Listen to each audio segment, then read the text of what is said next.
저는 뭐 사실 이런 격조 있는 이 참 자리에 서서 여러분들과 이 부처님 말씀을 나눌 그런 그 자격이 갖추어져 있는지 스스로 반문하게 됩니다. 하지만 원장님으로 계시는 법자 타짜 큰 스님께서 여러 그 인연으로 저에게 또 이런 공덕 있는 자리에 불러주셔서 정말 깊은 마음에서 감사하다는 말씀을 드리지 않을 수가 없습니다. 저는 2003년인가 4년 뭐 저희 모교니까 학교에 일이 있어서 한번 들렀다가 그 한 7년 가까이 동대 앞을 지나가기는 했어도 학교 안을 어쩌다 보니까 들어오지를 않았었어요. 그런데 이번에 이렇게 불러주셔가지고 참 모처럼 교정을 이렇게 밟아보니까 저 나름대로의 그런 소회가 없을 수가 없습니다. 그렇지만 뭐 오늘 우리 이 자리는 부처님의 가르침을 함께 살피고자 하는 그런 자리이기 때문에 그런 저희 소회일랑은 잠시 옆으로 제쳐두고 제가 오늘 나누고자 하는 그런 말씀을 한번 제안해보고자 그렇게 생각을 합니다. 저는 우리 원장 스님께서 소개해 주신 대로 초기 불교 전공자입니다. 뭐 거기에 덧붙여서 초기 대승불교 경전도 공부를 하고는 있습니다만은 우리가 흔히 원시불교라고도 부르고 또 근본불교라고도 부르는 아함경이라는 경을 중심으로 하는 이 초기 불교 학자인데 말 그대로 초기 할 때 그 초자가 시작을 뜻하고 시초를 뜻하는 것 아니겠습니까? 그래서 저는 무엇보다도 이 부처님 가르침 중에서도 시작이 되고 시초가 되는 가르침을 연구하는 학자다 하는 그런 그 이미지를 나름대로 보유하고 싶은 그런 생각을 가지고 있습니다. 그러다 보니까 오늘 던지고 싶은 이야기도 똑같습니다. 우리 부처님께서 이 세상에 오셔서 과연 어떤 말씀을 제일 먼저 우리에게 제시하셨을까? 이건 의미가 있는 질문이다. 그렇게 생각합니다. 뭐 여러분들 흔히 아시다시피 우리 부처님은 8만 4천 가지 대법문을 펼치셨다 하는 그런 이야기는 우리가 상징적으로 들어왔습니다. 그런 그 8만 4천 가지 덕목 또 8만 4천 가지 주제 중에서도 우리 부처님께서 이 세상에 오셔서 깨달음을 얻으신 다음에 최초로 우리에게 제안하는 그런 덕목이나 주제가 있다면 그건 우리가 한번 관심을 가져봐야 될 거다. 이렇게 생각을 해야 됩니다. 그런데 의외로 놀라운 것은 우리 부처님께서 이 세상에 오셔서 35세 깨달음을 얻으시고 우리에게 최초로 무엇을 가르치셨는가에 대해서 콕 집어서 알고 있는 불자님들이 상당히 드뭅니다. 그냥 애매모호하게 이 부처님의 가르침이 초전법륜경이라는 경에 처음으로 설해져 있겠지 하는 정도의 상식은 뭐 대개들 가지고 계시고 특히 정가금법회와 같은 이런 품격 있는 법회에 참여하시는 여러분들은 그 정도 조예는 제가 가지고 계시리라 그렇게 생각을 합니다만은 콕 집어서 그 중에서도 우리 부처님께서 우리에게 제안하셨던 최초의 덕목이 뭐였고 그 시초의 덕목이 뭐였으며 그 시작의 덕목이 뭐냐라고 물으면 아마 여러분들 마음속에서도 딱히 짚히는 것이 없는 분들이 많으리라고 생각이 됩니다. 저는 그래서는 안 된다고 생각합니다. 우리 부처님께서 45년간 이제 펼치실 그런 바다와 같은 법문 중에서도 그 첫 번째 단서로서 제시하시고 단초로서 제시하시는 그게 말하자면 우리가 옷을 입을 때 첫 단추와 같은 건데 그 첫 단추에 해당하는 것에 대해서 우리가 명확하게 알고 있지 않다면 그건 그 나중도 그렇게 자신할 수가 없는 거죠. 첫 단추를 잘못 끼면 어떻게 됩니까 여러분들? 응? 나중에 구멍이 하나 남든지 단추가 하나 남든지 남죠? 응? 여러분들은 구멍이 하나 남든지 단추가 하나 남으면 어떡합니까? 다시 풉니까? 저처럼 성질 급한 사람은 막 뜯어버립니다 그냥. 응? 그 첫 단추를 잘 끼워야 되는 거예요. 그럼 우리 부처님 가르침에 있어서 첫 단추는 과연 뭔가? 여러분들과 함께 그 첫 번째 단초에 해당하는 덕목이 아로 새겨져 있는 소위 전법륜경이라는 경을 저는 이번 시간에 제안을 했습니다. 같이 두 단락만 읽어보고 여러분들도 우리 부처님께서 우리에게 설하신 첫 번째 가르침이 뭔가를 한번 잡아보시기를 바라요. 자, 그럼 같이 한번 독송을 해볼까요? 초록색 교재들 받으셨죠? 시작하는 부분과 두 번째 부분까지만 읽으시면 됩니다. 시작. 이와 같이 내가 들었다. 한때 부처님은 바라나시 시의 외곽에 있는 이시파타나의 사슴동산에서 지내셨다. 부처님은 5명의 비구들을 불러 설하셨다. 비구들아, 출가자들이 가까이 해서는 아니 되는 두 가지 극단이 있다. 두 가지란 어떤 것인가? 하나는 여러 가지 애욕에서 쾌락을 즐기며 빠져 지내는 것이다. 그것은 낮고 세속적이고 저급하고 성스럽지 못하고 이익이 없다. 또 하나는 스스로를 괴롭히는 짓에 빠져 지내는 것이다. 그것은 괴롭고 성스럽지 못하고 이익이 없다. 비구들아, 열애는 이 양극단에 치우치지 않고 중도를 잘 깨달았으니 그 중도야말로 눈을 만들어주고 알을 만들어주며 그리고 고요함과 명료한 인식과 원만한 깨달음과 열반으로 이끌어준다. 비구들아, 중도란 어떤 것인가? 8가지 성스러운 길이 있다. 곧 정견, 정사유, 정어, 정업, 정명, 정정진, 정념, 정정이 그것이다. 이들이 열애가 잘 깨달은 중도로서 눈을 만들어주고 알을 만들어주고 고요함과 명료한 인식과 원만한 깨달음과 열반으로 이끌어준다. 어때요? 이게 우리 부처님께서 이 세상에 오셔서 최초로 본격적으로 설하신 첫 번째 경의 소식입니다. 그래, 두 단락 읽어보니 우리 부처님께서 제일 먼저 어떤 덕목을 제시한 것 같습니까? 그래요. 어떤 분들은 중도라는 말이 나오니까 우리 부처님 가르침의 시작은 중도이겠구나 하고 그렇게 눈치를 채시는 분도 계시고, 또 그 중도에 대한 구체적인 설명으로 8가지 성스러운 길이 제시되어 있으니까 이 8정도가 부처님의 가르침의 시작이겠구나 이렇게 생각하시는 분들도 계실 겁니다. 다 옳으신 생각입니다. 그런데 우리가 좀 전문적으로 이 문장을 관찰해 보면은 우리 부처님께서 우리에게 처음으로 제안하시는 덕목은 정견입니다. 바로 복입니다. 중도라고 하는 것은 일종의 포장지고 타이틀과 같습니다. 크게 말해서 중도를 설한다라고 하시면서 그 중도의 구체적인 내용이 뭐겠어요? 알맹이죠, 그죠? 중도라고 하는 이름이 씌어진 포장지를 이렇게 뜯어보면 그 안에 뭐가 들어있다? 8정도가 들어있는 거예요. 그런데 8정도 하면서 우리가 가볍게 받아들이면 안 됩니다. 8가지 거룩한 길이잖아요.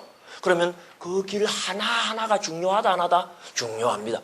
그럼 그 8가지 거룩한 길에서 첫 번째가 뭐로 되어 있습니까?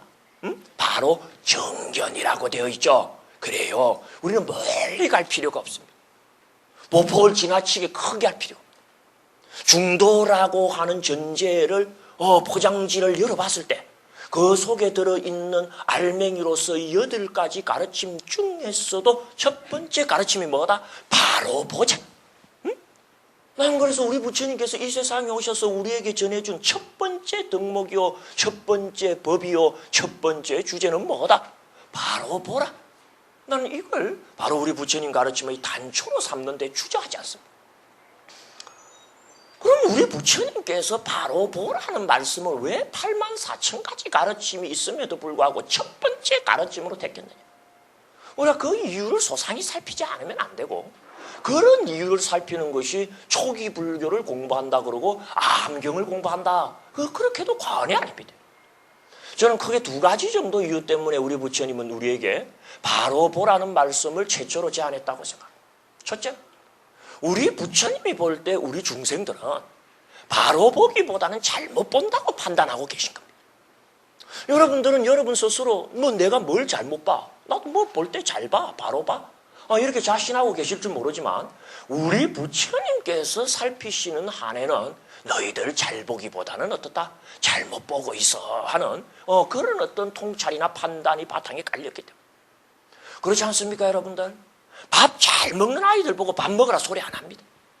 청소 잘하는 아이 보고 청소해라 소리 안 하고, 공부 열심히 하는 자식 보고 공부해라 안 합니다.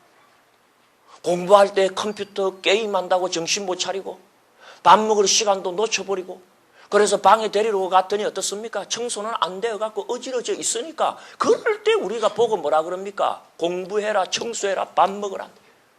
우리가 뭘 볼 때 제대로 보고 있고 바로 보고 있다면 우리 부처님께서 그 하고 많은 말씀 중에서도 바로 보라는 이야기를 35세 깨달음을 얻으시고 80에 열반에 드는 45년이라는 장구한 세월 동안 설해질 숱한 이야기 중에서도 첫 단추를 써할 이유가 없다. 뭘 잘못 보고 있는 거예요, 우리가 지금. 그리고 또 하나, 우리 부처님께서 이 바로 보자 하는 이야기를 처음 끄집어내신 이유가 있습니다. 잘못 봤을 때의 문제성이 너무 심각하다라고 통찰했기 때문에. 우리 부처님께서는요, 앞으로도 45년간 일관하는 이야기가 있습니다. 우리에게 찾아오는 모든 불행과 모든 고통은 사견으로 말미암는다. 응? 무엇으로 말미암는다? 사견. 사견이 뭡니까?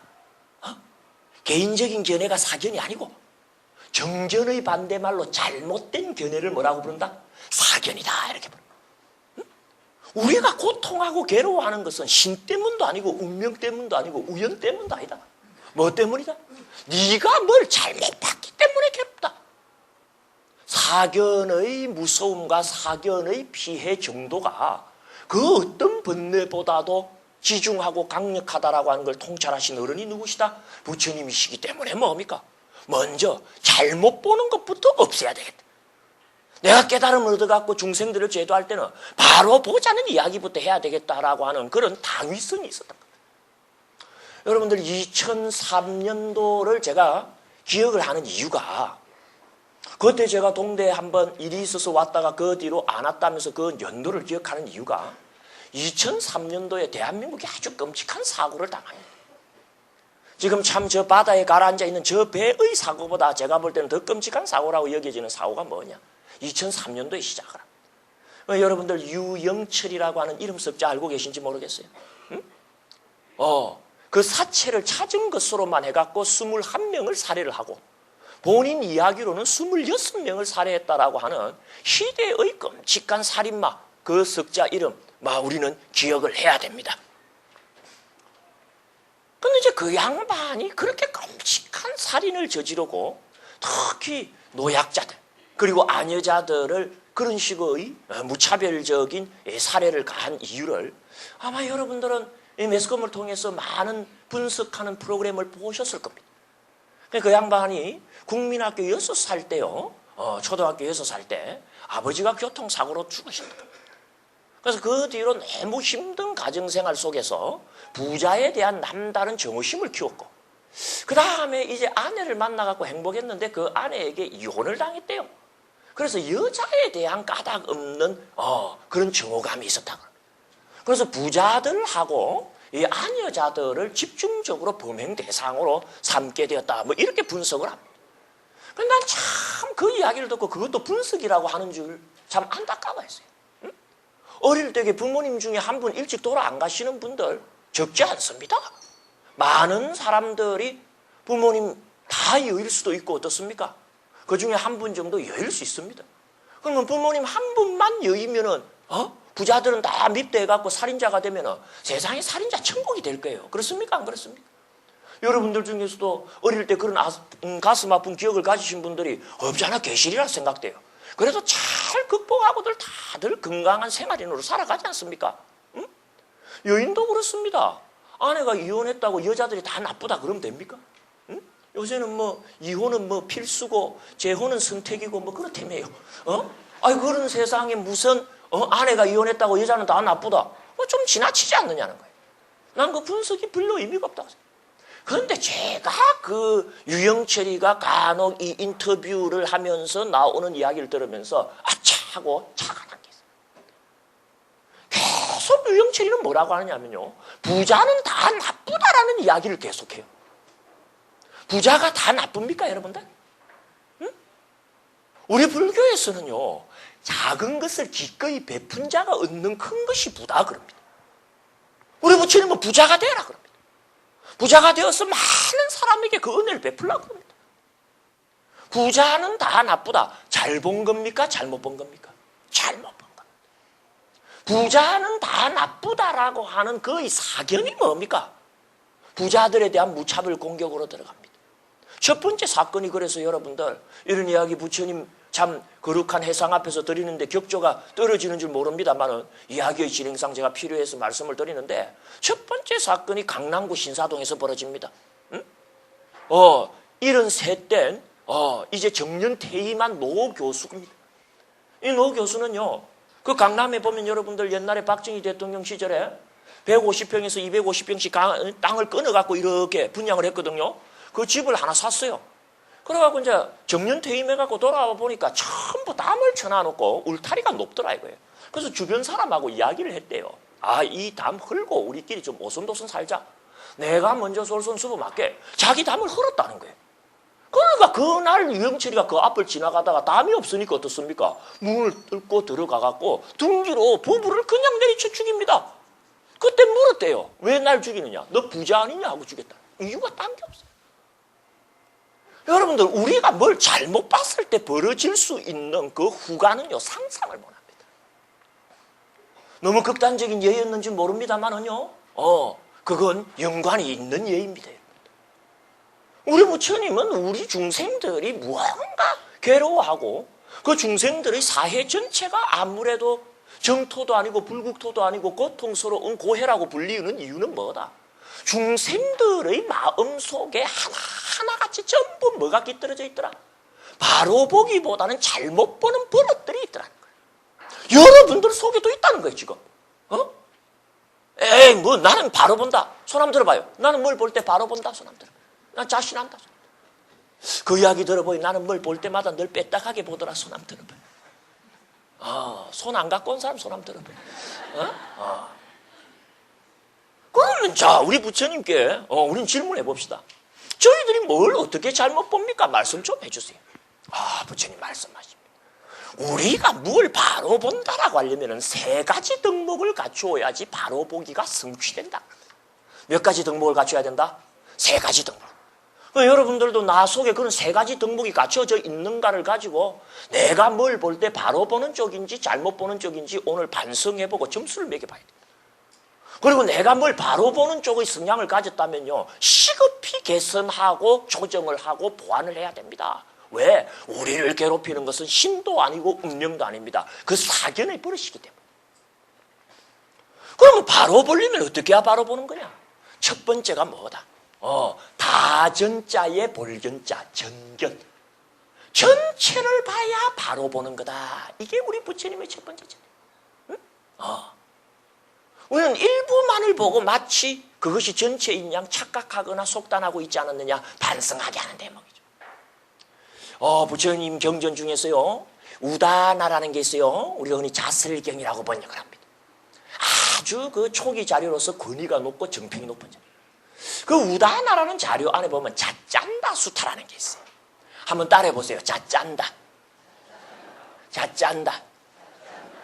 너무 그 품격 있고 중후한 이런 그 법회이다 보니까 너무 그 분위기가 좀 묵직한 것 같아요. 그럴 필요 없습니다. 따라하라면 좀 따라하시고 손 들으라 그러면 손도 좀 들어보시고 뭐 그렇게 그냥 묵직하게만 뭐 버틸 필요 없어요. 저도 사실요 오금이 저리기는 제가 더 저립니다. 큰 스님께서 조금 지나면 들어가시겠지. 뭐 함에 들어가시겠지 하는데 계속 앉아 계셔요 지금. 그 어른 앞에서 이건 이야기한다라고 하는 게 지금 오금이 저리기는 제가 더 저립니다만은 그래도 웃고 하려고 하니까 여러분들이 좀 협조해 줘야 돼요. 아시겠습니까 여러분들? 한번 따라해 보세요. 자짠다. 이 자짠다라는 게 뭐냐면은 자자 하는 말이 아까 스님도 말씀하셨지만은 산스크리트의 사총격인 팔리어 단어입니다. 태어나면서 이런 뜻을 가진 말이 자자예요 인도말로. 그리고 안다 하면 어둡다 이 말입니다. 자짠다 하면 뭡니까? 태어나면서부터 눈먼 자를 뭐라고 부른다? 자짠다다 이렇게 불러요. 응? 우리가 태어날 생자에 어둘 맹자 써갖고 생맹 그러죠. 나면서부터 봉사인자. 그래서 이제 여러분들 인도라고 하는 나라는 코끼리가 대표 동물입니다. 그래서 왕의 권위를 내세울 때도 큰 코끼리를 훈련시켜갖고 이벤트를 엽니다. 인도의 한 왕이 밀림에서 정말 큰 코끼리를 갖다가 포획을 했어요. 그래서 훈련을 시켜갖고 국민들 앞에 이렇게 쇼업을 해가지고 왕권의 위대함을 한번 보여주는 이벤트를 열려고 하는데 왕이 뭔가 탁 떠오르는 게 있더래요. 그래서 신하에게 명령을 해갖고 내 영토에 살고 있는 자짠다들을 다 초청해라. 그래서 이제 그 눈먼 봉사들이 그 왕궁으로 다 온 거예요. 그래서 왕이 이제 그 왕궁에 모여있는 자짠다들에게 어떻습니까? 참 공양을 베풀고 위로를 한 다음에 코끼리라는 물건을 불러내어라 그럽니다. 이 아이가 어떻게 진행된지 여러분들 알겠죠? 코끼리를 불러낸 다음에 부처님께서 명령을 내려요. 너희들 자짠다들은 들어라. 너희들 앞에 코끼리라는 물건이 있으니 지금부터 그 물건이 어떤 물건인지 모색해보아라. 그러니까 이제 한 명씩 나가고 코끼리를 만져보는 거야. 그리고 들어갔어요. 발표하라. 그러니까 첫 번째 자짠다가 나와갖고 코끼리는 먼지털입니다 하고요. 두 번째가 나와갖고 코끼리는 기둥입니다. 뭐 세 번째는 나와서 벽입니다. 뭐 네 번째는 방망입니다. 다섯 번째는 부채입니다 하고 막 자기 나름대로 코끼리에 대하여 파악한 내용을 이야기를 하더라. 어때요? 그 사람들 말 잘한 겁니까? 못한 겁니까? 잘못했죠? 코끼리에 대해서 바로 본 겁니까? 잘못 본 겁니까? 잘못 봤죠? 여러분들은 그 사람들이, 그 자짠다들이 왜 코끼리를 잘못 봤는가에 대해서 그 이유까지 압니다. 왜 코끼리를 잘못 봤습니까? 코끼리는 먼지털이 아니거든요. 기둥도 아니고 벽도 아니고 방망이도 아니고 부채도 아니란 말이야.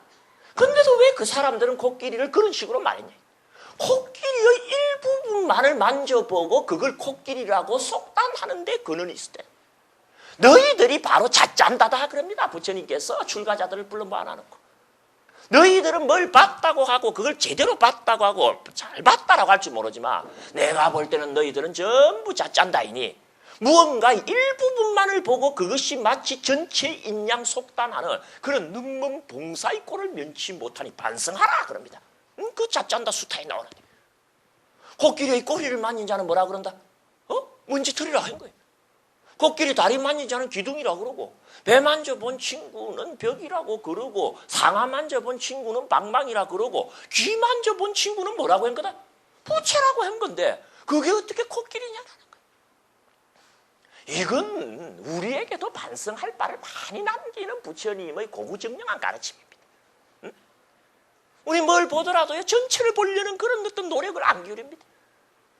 스쳐 지나가는 몇 가지 안 되는 정보를 가지고 마치 그것이 그거 인양 속단하고 예단하는데 아주 길들여져 있고 버려떨어져 있고도 반성도 못하는 그러니 우리 삶이 피폐해지고 곤혹스러운 거다. 부처님 분석이 그래.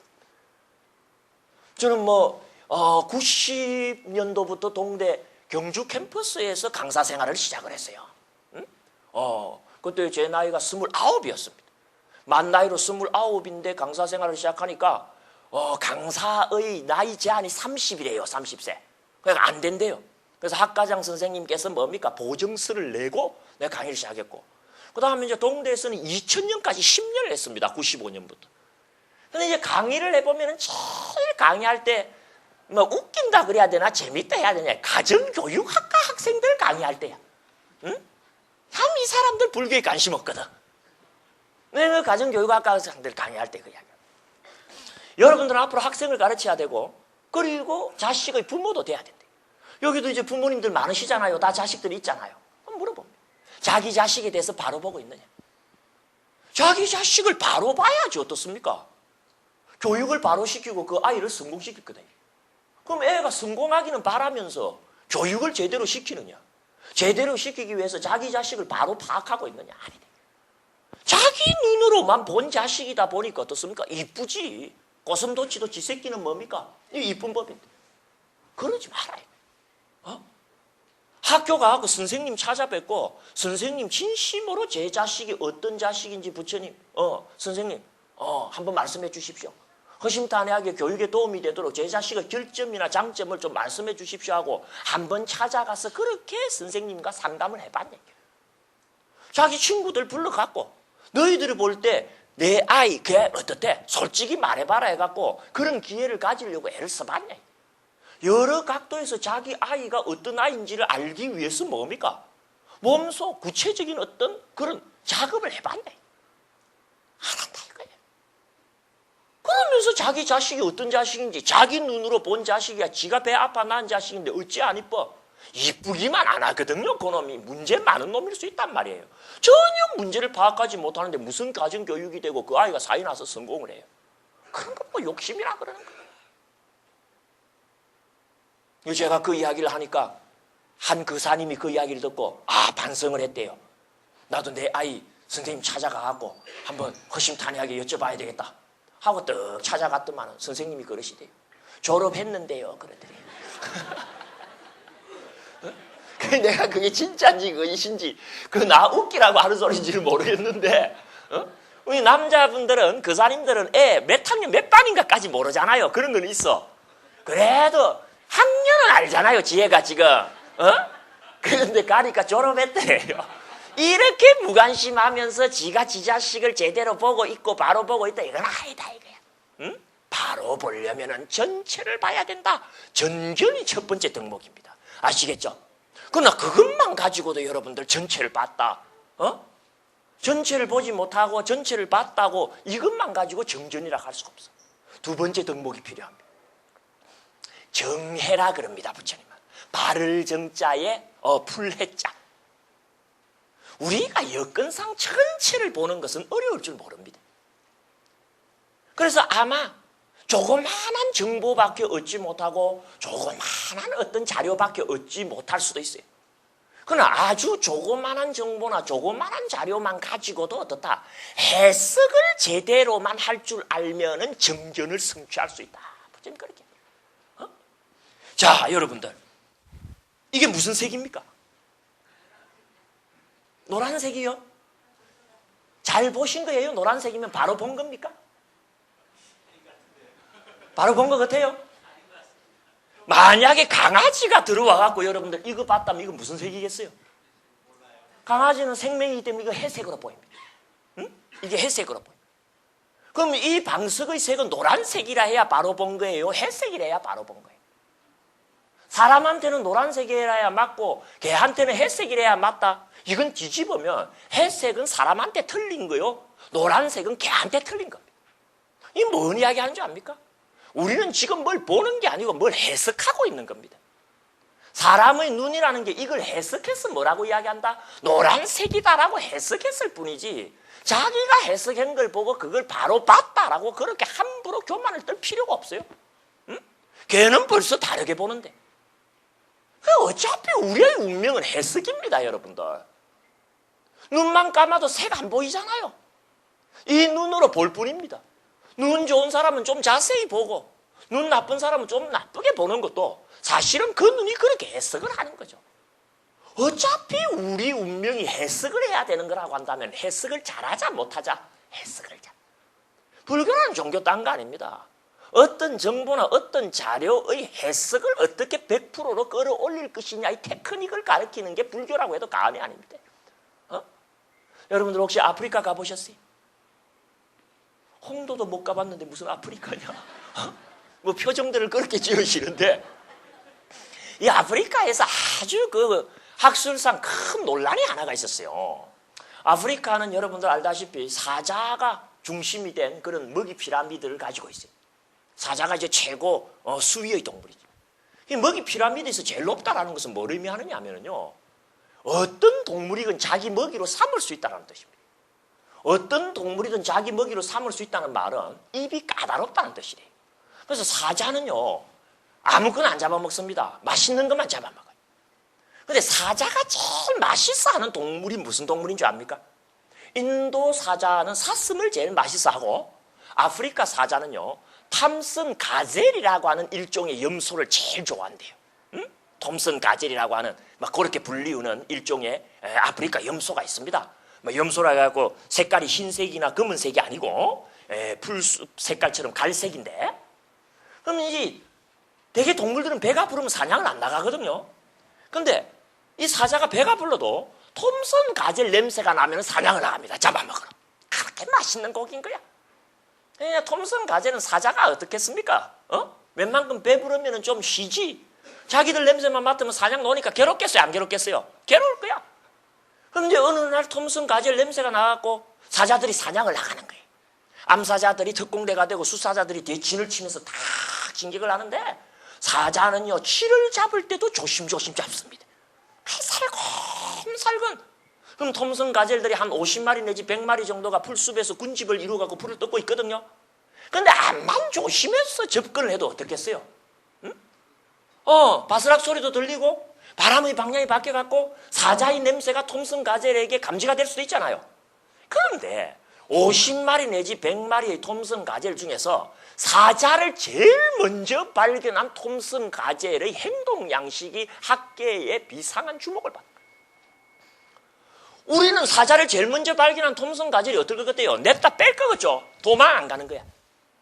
제일 먼저 사자를 발견한 톰슨 가젤이 사자 쪽을 향하여 있는 힘을 다하여 발을 부르고 솟아오릅니다. 그걸 학술적으로 스타팅이라 그래.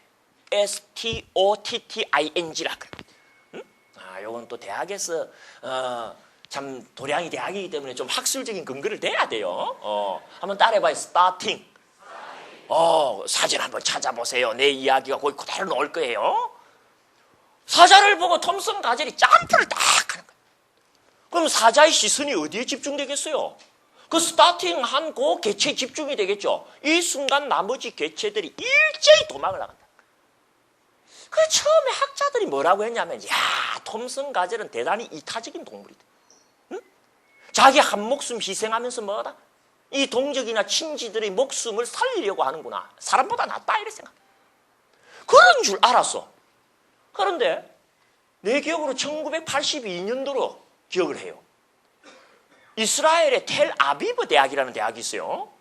거기에 아모스 지합이라고 아주 유명합니다. 이 동물 사회학자로.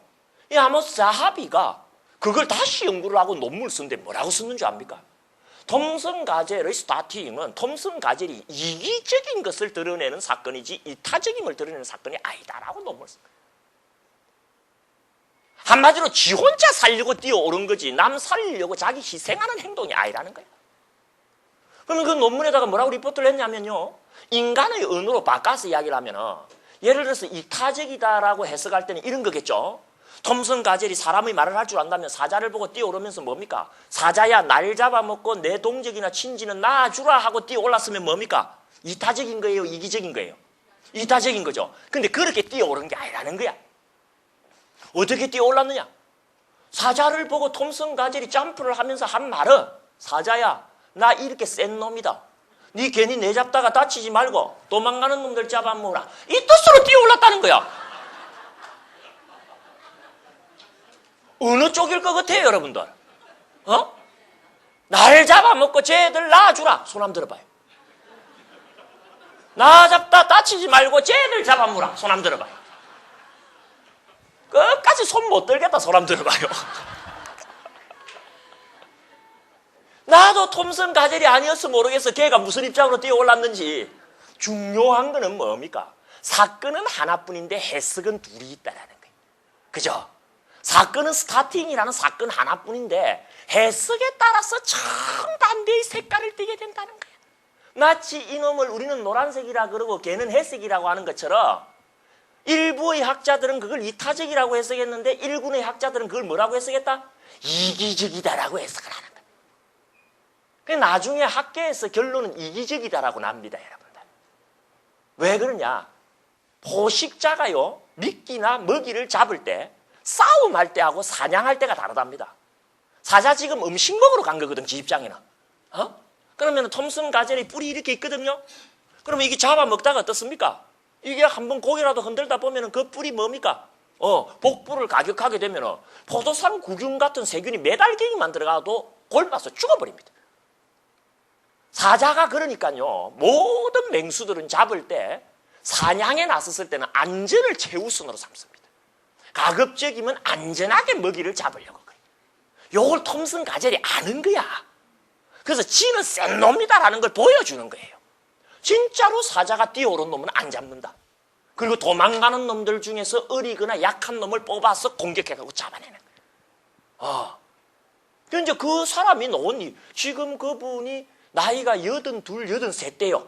그 자비 교수가 지금도 아주 권위자입니다. 그 분야에서. 그 이후로 우리가 동물 세계를 보는 관점, 세상을 보는 관점이 상당히 바뀌었죠. 그게 중요한 거는 뭡니까? 해석을 잘해야 되고 해석의 정확도를 기해야 됩니다. 우리가 어차피 어떤 주제와 관련하여서 그 전체를 볼 수 있다 없다? 전체를 보지는 못해. 전체는 보지 못하더라도 우리가 본 어떤 자료를 가지고 함부로 속단하면 안 됩니다.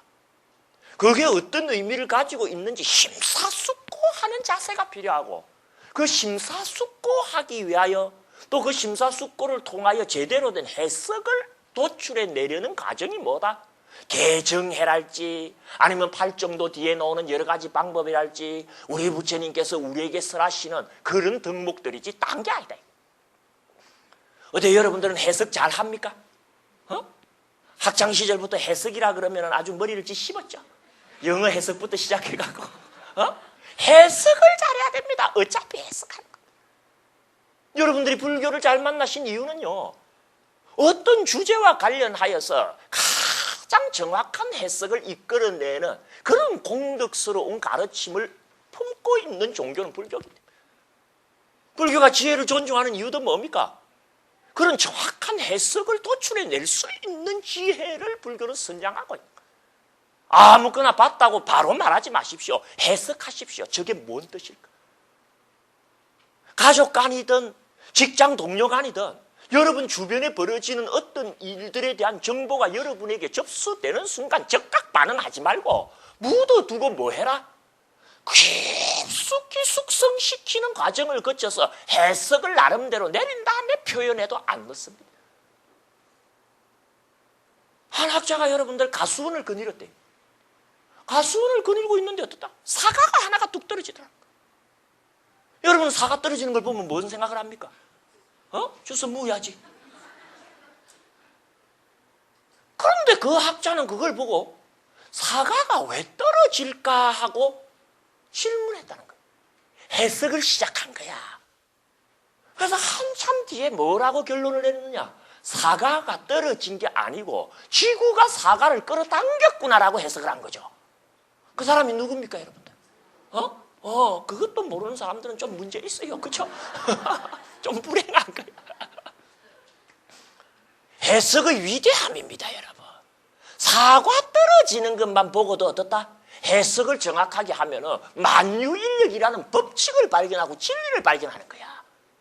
온 세상을 다 볼 수 있는 바른 견해를 뭐다? 사과 떨어지는 틈새를 뚫고 보는 거지. 이런 게 불교입니다. 그래서 선사들에게 흔히 주어지는 과제가 뭡니까? 비가 왜 내리고 꽃이 왜 피는지만 알아도 뭡니까?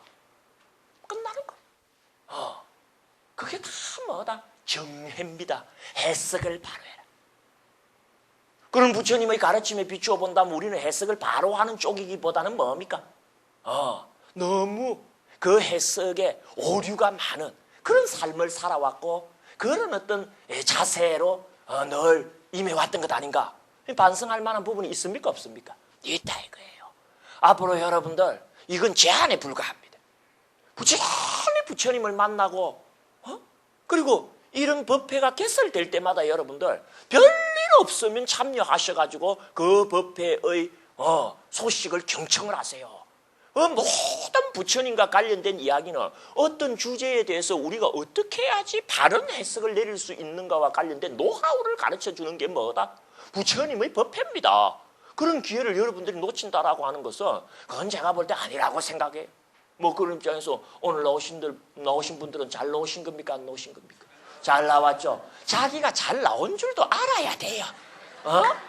자기가 잘 나온 줄도 알아야 돼요. 법사 스님 감사합니다. 우리 정각원 상임법사로 계시는 그래도 우리 신교사 스님께서 그래도 박수를 이렇게 쳐주니까 힘이 한층 더 나네. 그래 참 앉아있으면 박수도 제대로 때릴 줄 모르는 사람들도 많아요. 뭐 어떡할 겁니까? 자, 그런데 우리가 바로 보기 위하여 부처님께서 제안하는 덕목이 몇 가지라 그랬어요? 3가지라. 몇 가지 이야기했습니까? 2가지 이야기했죠. 아주 급하게 2가지 이야기했는데 이제 남아있는 한 20분 동안은 마지막 세 번째 덕목을 이야기하는데 모두 투자할 생각이에요. 제일 중요한 것은 세 번째 덕목. 진짜 바로 보려면은 전체를 보는 것도 중요하고 해석을 바로 하는 것도 중요하지만은 진짜 중요한 바로 보기의 덕목은 뭐냐? 직시입니다. 직시. 말이 비슷비슷하지만 뉘앙스가 달라. 고들 직자에 볼 시자, 직시다. 우리말로 하면 뭐다? 똑! 바로 보는 거다. 그냥 바로 본다는 말 앞에 뭘 붙인다? 똑자를 붙여. 그리고 똑자를 좀 오래 해야 돼. 그래야지 강조하는 느낌이 들어가니까. 한번 해봐요. 똑! 바자가 빨리 오면 안 된대. 똑! 바로 보는 거. 제 아는 사람 중에요. 이 준위 계급을 달고 군대 생활을 하다가 전역한 사람이 있어요. 제대한 사람이 있어요. 그러니까 여러분들 이 군대에서도 이 준위 계급을 단 사람들이 참 행복한 그 계급 계층이더만요. 준위이기 때문에 장교축에 들면서도 준위이기 때문에 일반 장교처럼 이동을 그래 많이 안 해도 돼요. 괜찮아요. 월급도 많이 받고.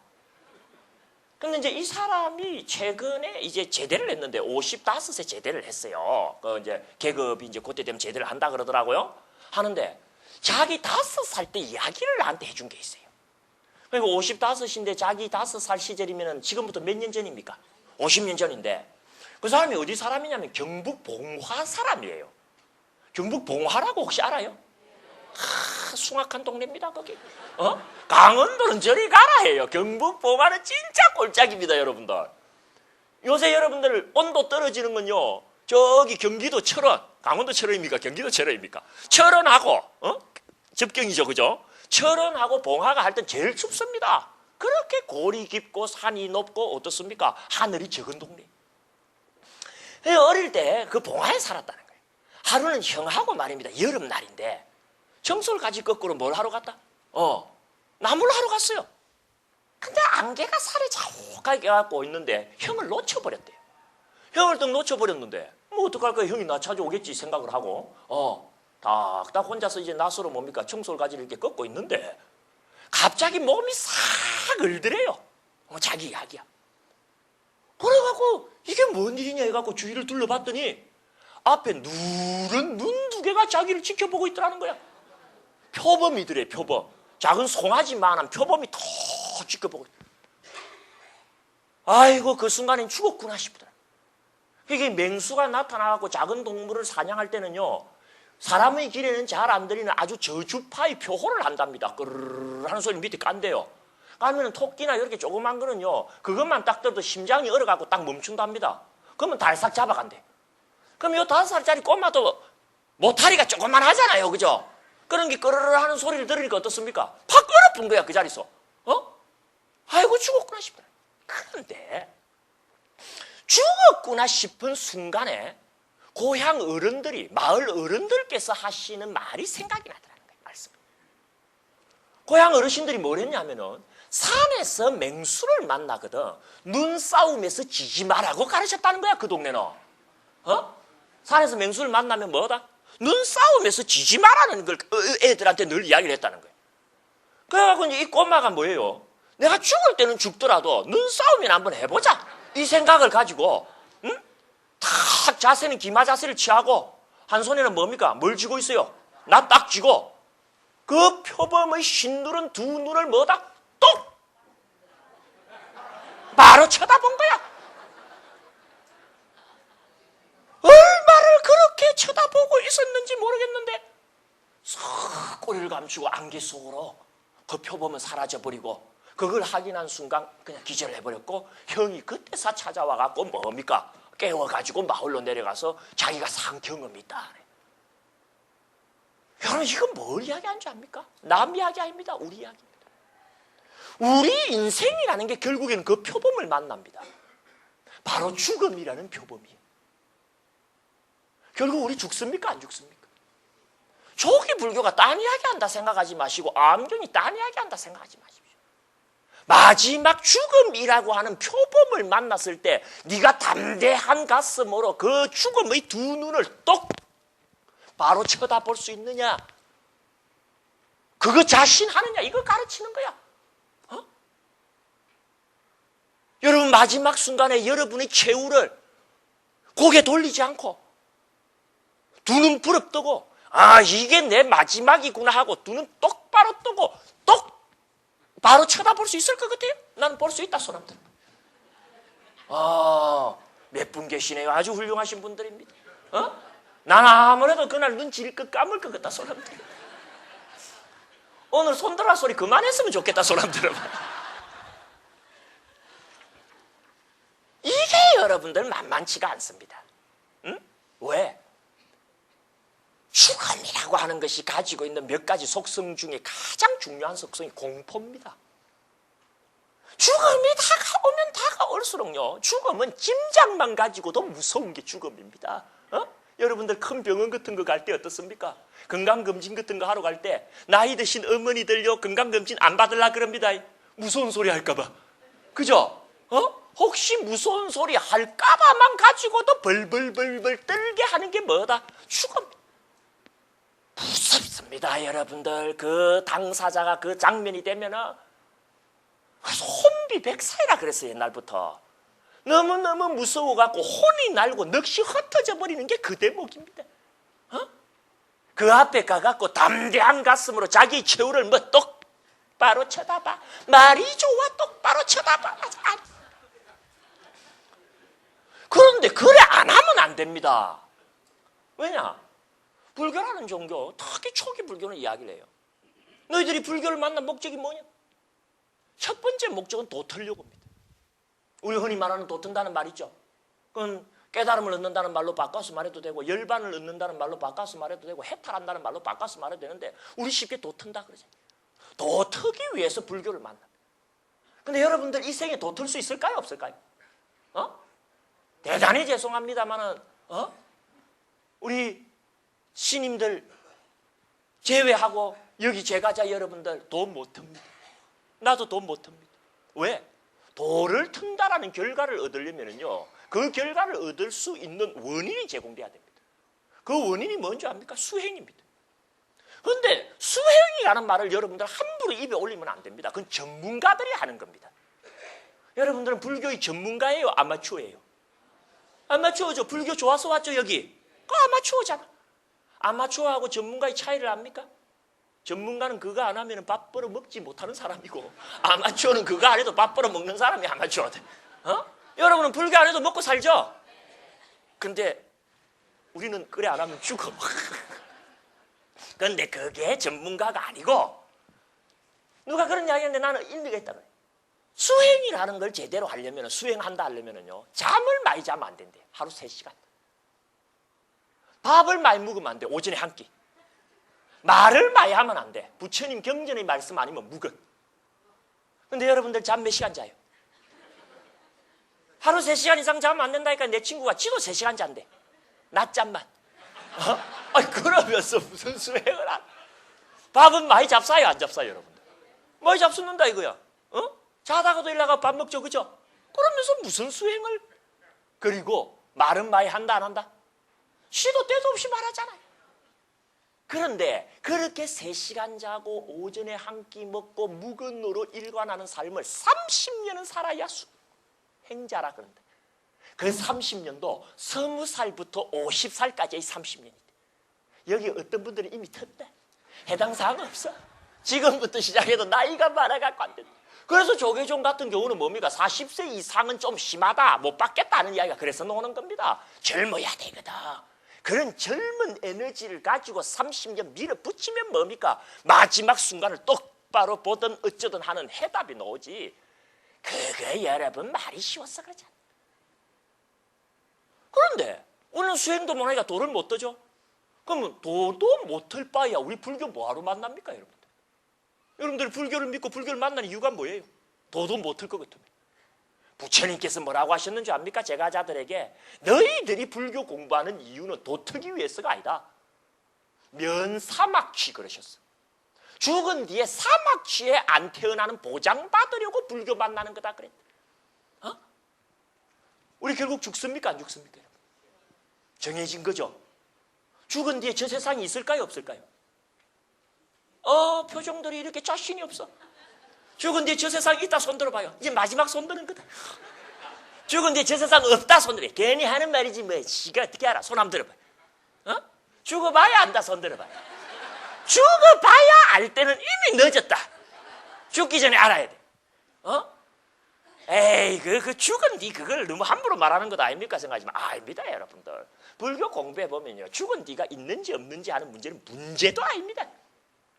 내가 죽은 뒤가 있는지 없는지 이야기해 드릴까요 오늘? 제가 이야기하면 믿을래요?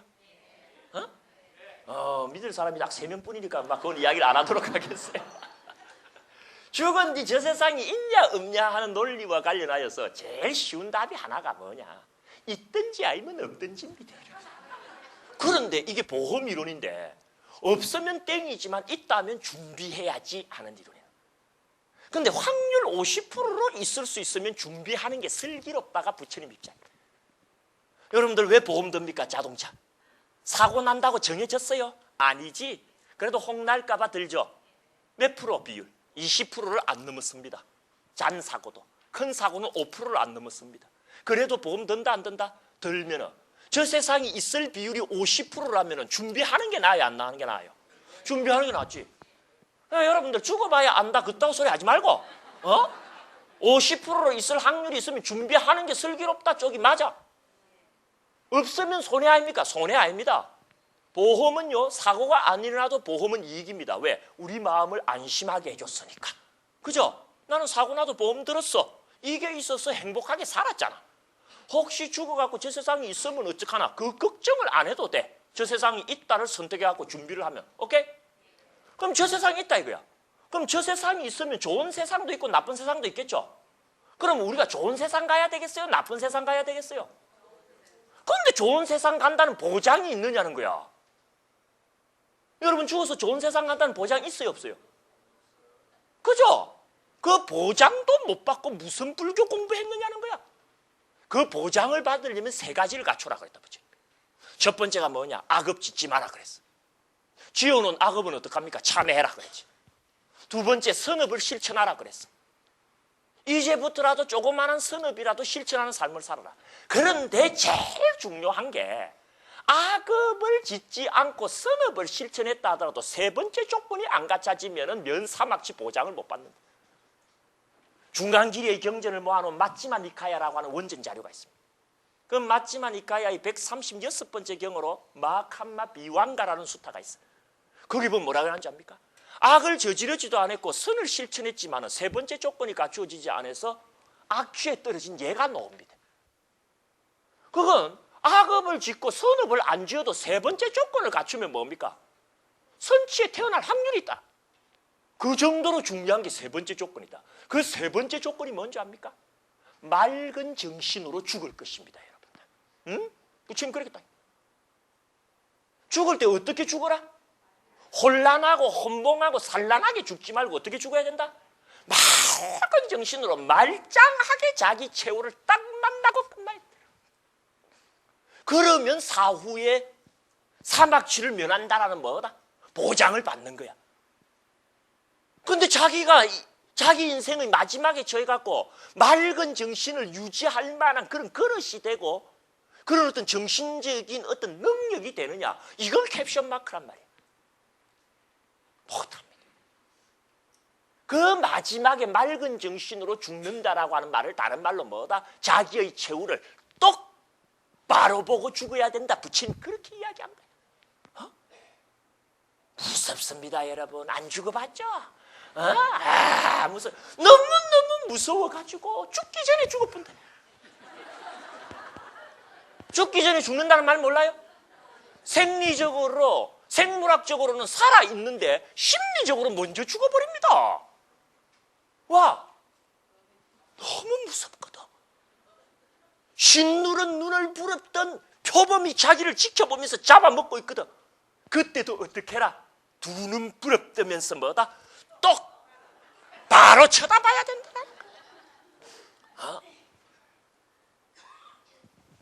여러분들, 사람 눈이라고 하는 게요, 모든 생명체의 눈 중에서 제일 여러분 파워가 넘치는 눈이라는 거 알아요? 사람이라고 하는 것이 어디서 나왔느냐 하면 여러분들 진화론에 가면 원숭이 부류에서 나왔죠, 그죠? 원숭이 부류가요, 한 80종 된답니다.